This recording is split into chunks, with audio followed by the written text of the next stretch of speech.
Hello everyone, welcome to my YouTube channel. जैसे कि आपको पता है हमारी वर्कशीट की सीरीज़ चल रही है, तो आज की हम वीडियो में देखेंगे अपना वर्कशीट 22। तो जैसे हमारा 10th की जो था आज की वर्कशीट 22, डेट 24 अगस्त 2020। आज की जो हमारी वर्कशीट को उन्होंने टॉपिक दिया है वो है हमारा बीपीटी, बेसिक प्रोपोर्शनैलिटी थ्योरम, और उसका रिवर्स वाइस वर्सा। ये थ्योरम आपका एग्जाम पॉइंट ऑफ व्यू से भी बहुत ज़्यादा इंपॉर्टेंट है। ये मानो कि आपका एग्ज़ाम में आने के चांसेस इसके 100% होते ही होते हैं। तो आज हम इसका ही एक एक्सप्लेनेशन करेंगे कि इसे अगर आपका एग्ज़ाम में आते हैं तो आप प्रूव कैसे करोगे। तो ये basic proof of basic proportionality theorem, या बच्चे से हम लिख सकते हैं BPT इन शॉर्ट। तो इसमें हमें सिर्फ क्या देखना है कि एक ट्रायंगल, अगर हम किसी एक ट्रायंगल में ABC, इस ट्रायंगल में अगर हम किसी भी साइड के पैरेलल एक लाइन ड्रॉ करते हैं, लेट्स हम BC के पैरेलल एक लाइन ड्रॉ कर लेते हैं यहाँ पे DE। तो आपको सिर्फ जो बेसिक प्रोपोर्शनलिटी थ्योरम की स्टेटमेंट है, स्टेटमेंट आपको क्या कहते हैं, if a line is drawn parallel to one side of a triangle. अगर हमने ट्रायंगल के किसी भी एक साइड के पैरेलल हमने दूसरी साइड एक लाइन बनाई, हम BC के पैरेलल DE बना ली। इसी फिगर में हम AB के पैरेलल भी एक लाइन बना सकते थे, या AC के पैरेलल भी, किसी भी साइड के पैरेलल हमें एक लाइन ड्रॉ करनी है। हमने अपनी इस फिगर में पैरेलल BC के ड्रॉ करी है DE। DE जो है इस ट्रायंगल की दोनों साइड्स AB और AC को कट कर रही है दो पॉइंट पे, D पे और E पे। हमारी पैरेलल लाइन जो हमने ड्रॉ करी है, कंस्ट्रक्ट करी है, वो ट्रायंगल की दो साइड्स को कट कर रही है। और जो कट करते हुए उसे हमें सिर्फ ये याद रखना है कि जहाँ भी वो कट कर रही है, किसी भी पॉइंट पे एक लाइन जो कट करेगी वो उसे डिवाइड करेगी ट्रायंगल के टू साइड्स को इन द सेम रेशियो। पूरी स्टेटमेंट अगर हम बात करें तो इसमें हमें सिर्फ ये लिखना है, if a line is drawn parallel to one side of a triangle to intersect the other two sides in distinct point, the other two sides are divided in the same ratio. हमने एक line parallel बनाई, दो distinct point उसने cut करे इस triangle की बाकी दो साइड्स पे। तो जहाँ ये डिस्टिंक्ट पॉइंट कट करें, अब ये ट्राइंगल को एक रेशियो में, सेम रेशियो में डिवाइड कर देगा। तो जो हमें इसमें प्रूव करना है, स्टेटमेंट अभी आपको बता दी, जो हमें प्रूव करना है वो ये होगा कि AD/DB is equals to AE upon में EC। AD/DB is equals to AE upon में EC।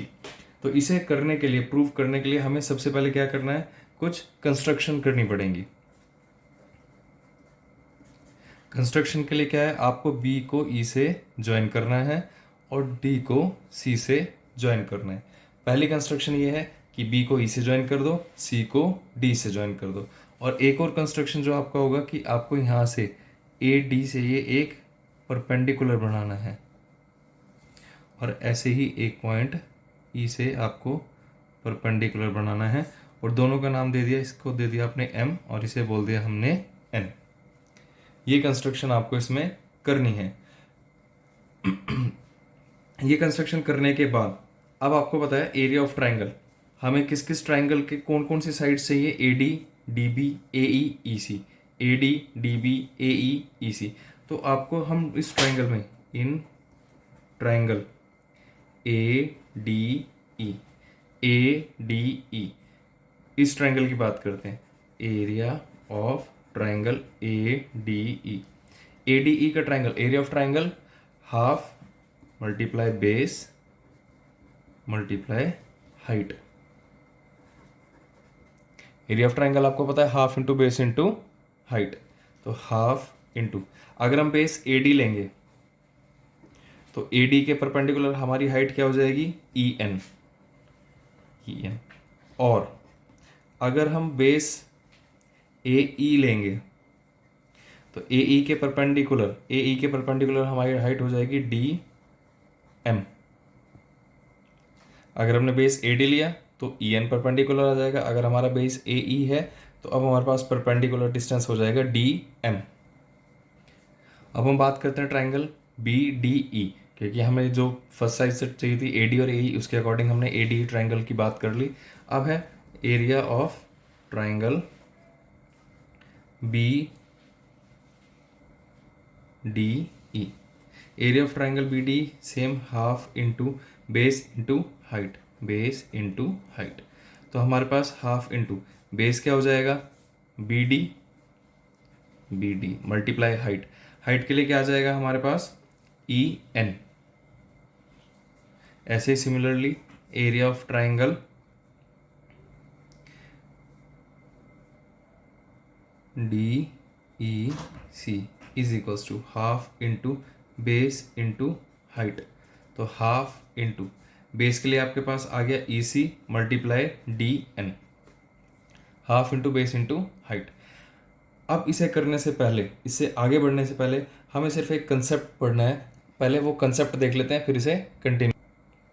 तो कंसेप्ट ये है, आपके सामने फिगर्स दिख रही हैं, बहुत सारे ट्राइंगल से बने हुए, कुछ अजीब सा है। तो हमारे पास लेट करना है कि हमारे पास दो लाइन है, एक एल एक एम, दोनों लाइंस पैरेलल है, पैरेलल लाइंस है। और हमें सिर्फ इतना देखना है, इस पैरेलल लाइन पे हमने बहुत सारे ट्राइंगल बनाए हैं, A B C, B D C, B E C, B F C, B G H, B H C, काफ़ी सारे ट्राइंगल्स हैं। तो इस फिगर को देख के सिर्फ मैं एक क्वेश्चन पूछना चाहूँगा कि सबसे बड़ा एरिया ऑफ ट्राइंगल, सबसे बड़ा ऐसा ट्राइंगल कौन सा है जिसका एरिया ज़्यादा है, मतलब ऐसा कौन सा ट्राइंगल है जिससे हमें मैक्सिमम एरिया मिलेगा। तो इसे पूछने के बाद आपके पास वीडियो पॉज करके या तो आप इसे आंसर फाइंड कर सकते हैं। आंसर फाइंड करने के लिए हमने लेट से लिख दिया कि बी सी हमारे पास 4 सेंटीमीटर है, और जो परपेंड ये डिस्टेंस है लाइन का, ये ले लिया आपने 8 सेंटीमीटर। तो क्या आप बता सकते हैं अब सबसे बड़ा कौन सा ट्राइंगल होगा, मैक्सिमम एरिया कौन से ट्राइंगल का होगा इनमें से। तो यहाँ पे आपको सिर्फ एक कंसेप्ट याद रखना है, area of all triangles are equal. सारे ट्राइंगल्स का एरिया इक्वल है, सारे ट्राइंगल्स का एरिया इक्वल है। क्यों, क्योंकि हर एक ट्राइंगल बेस क्या है बी सी, और हाइट कितनी है 8। अगर हम ए बी सी की बात करें तो हम क्या लिखेंगे, half into B C into height. और हाइट के लिए सब में हम यूज़ क्या करेंगे, हाफ इंटू 4 इंटू 8। ये वाला फॉर्मूला हम हर एक, ये वैल्यूज़ हम हर एक ट्राइंगल के लिए यूज़ करेंगे जो हमारी ट्राइंगल्स यहाँ दी हुई है, A B C, B D E, B E C, इन सब में हम क्या यूज़ करेंगे, हाफ इंटू 4 इंटू 8। तो सारे ट्राइंगल्स का एरिया इक्वल है। इसे देख के आपको सिर्फ ये समझ में आएगा जो मैं आपको कंसेप्ट बताना चाहता हूँ, कि अगर कितने भी ट्राइंगल्स सेम बेस पे और सेम परपेंडिकुलर लाइंस के बीच में हो तो उनका एरिया हमेशा इक्वल होगा। Triangles on the same base and between the same perpendiculars are equal in area. अब हम अपना वापस जो बीपीटी चल रहा था उसे देखते हैं। तो अभी आपको समझ में आएगा कि हमने वो कंसेप्ट बीच में बीपीटी रोक के वो कंसेप्ट क्यों डाला, पहले क्यों नहीं करा, बाद में क्यों नहीं करा, बीच में क्यों करा। तो यहाँ तक हमने लिख लिया दोनों ट्राइंगल्स के एरिया के बारे में। अब क्योंकि हमें रेशियो की बात कर रहे हैं, तो रेशियो की बात कर रहे हैं तो हम क्या करेंगे, area of triangle A D E upon में area of triangle B D E. ये क्या था, हमारी इक्वेशंस जो हमने दी हुई हैं उसमें से लिख सकते हैं। इसमें हमने लिखा था half into A D into E N, और नीचे लिखा था हाफ इंटू बी डी या D B into E N. यहाँ हाफ से हाफ दोनों साइड कैंसिल हो जाएगा, ये सिर्फ क्या बचेगा, ए डी अपॉन में डी बी। क्यों बचा, क्योंकि हमारे परपेंडिकुलर्स भी इक्वल है, तो ये दोनों भी आपस में कैंसिल हो जाएंगे। ई एन कैंसिल हो गया, सिर्फ हमारे पास क्या बचा, ए डी अपॉन में डी बी। इसको हमने नाम दे दिया इक्वेशन 1। ऐसे ही हमने दो ट्राइंगल्स और फाइंड करे थे, उनका भी एरिया लिख लेते हैं, area of triangle A D E upon में area of triangle D E C. इसमें भी half into A E into D M. नीचे वाले ट्राइंगल में लिखा था half into E C multiply D M. यहाँ भी हाफ से हाफ, डी एम से डी एम कैंसिल, तो ये क्या बचा आपके पास, ए ई अपॉन में ई सी, और इसको एक नाम दे दिया इक्वेशन 2। अब आप देखो हमारे पास बचा triangle A D E, triangle B D E, triangle A D C और ट्राइंगल डी ई सी। अभी अभी हमने एक कंसेप्ट पढ़ा है, आपको अभी फिगर दिखाई थी कि triangles on the same base and between the same parallels are equal in area. इस वाली फिगर में जब हम देखें तो triangles on the same base, दोनों ट्राइंगल्स ये दोनों DBE और DEC, दोनों ट्राइंगल्स किस बेस पे हैं? DE पे। और दोनों ट्राइंगल्स किसके बीच में है? DE और BC। तो इन दोनों ट्राइंगल्स का एरिया इक्वल होगा। इक्वल एरिया होगा तो हम इन दोनों को एक ही नाम से रिप्लेस कर सकते हैं, क्योंकि हमारे पास जो ऊपर वाली टर्म है ADE दोनों में कॉमन है, नीचे में DBE और DEC था। और अभी हमने पढ़ा triangles on the same base and between same parallels are equal in area. तो हम इन दोनों इक्वेशंस को, नीचे वाली जो हमारी टर्म्स है, दोनों को इक्वेट करेंगे तो ये दोनों हमारा इक्वल बन जाएगा। और उसी से तो क्योंकि हमारे अभी अभी पढ़ा है area of triangle DBE is equals to area of triangle DEC। ये कंसेप्ट अभी आपको फिगर सिखाई सब कुछ, और इसे हमने एक नाम दे दिया इक्वेशन 3। तो तीनों इक्वेशंस को अगर हम कंपेयर करेंगे, कंपेयरिंग